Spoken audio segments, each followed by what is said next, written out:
Have you ever wished for a miracle, a sign or proof of some kind, so you would know for sure God exists? Growing up, I often did just that. My story is like many of you. I was raised to believe in God, but I really wanted to see some proof. I used to spend a lot of time thinking and trying to understand this idea of God. We're often taught that God is all-hearing, all-powerful, all-capable, but we can't see Him. Yet we do see so many problems and difficulties in the world that God could easily fix. I would hear people argue that is proof God does not exist. And others argue if God does exist, then by not making it crystal clear, it's cruel. I always felt like there's more to the story. Something in my heart did connect with the idea of God, but the lack of proof left me constantly wandering, pondering. Sometimes when I was deep in thought, I would ask God, please show me a sign.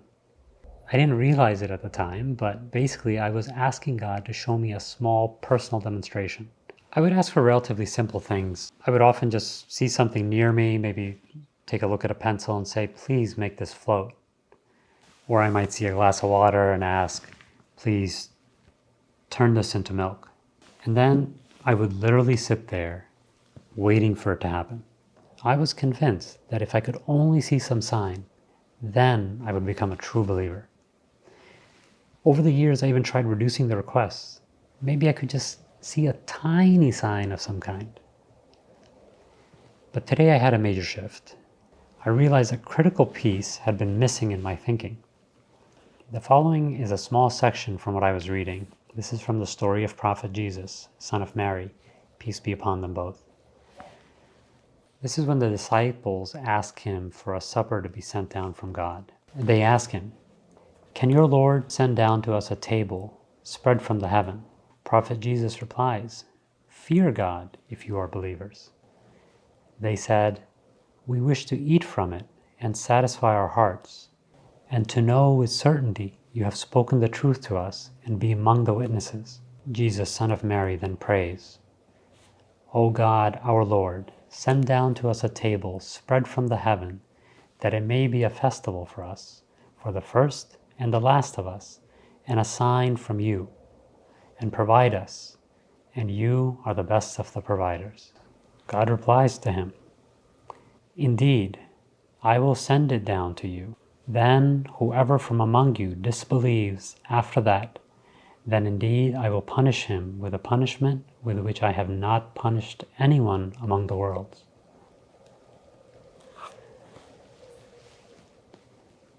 The more I thought about this, the more connections I started to recall in other examples of those who were shown clear signs in the past.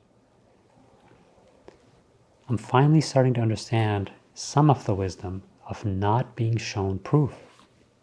Without the proof, the limit of what you can be judged upon is based on your best faith effort.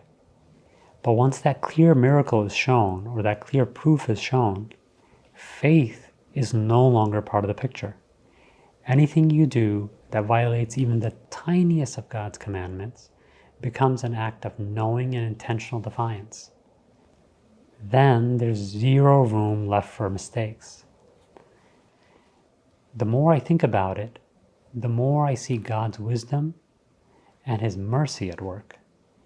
Basically, He has given us free will, and on top of that, has created a reason to show us leniency when we slip up. I'm starting to realize that the structure that we live in, the reason we're not shown obvious proof, is not to make our lives difficult or to be cruel, but in fact it's quite the opposite. It's to give us an incredible level of mercy.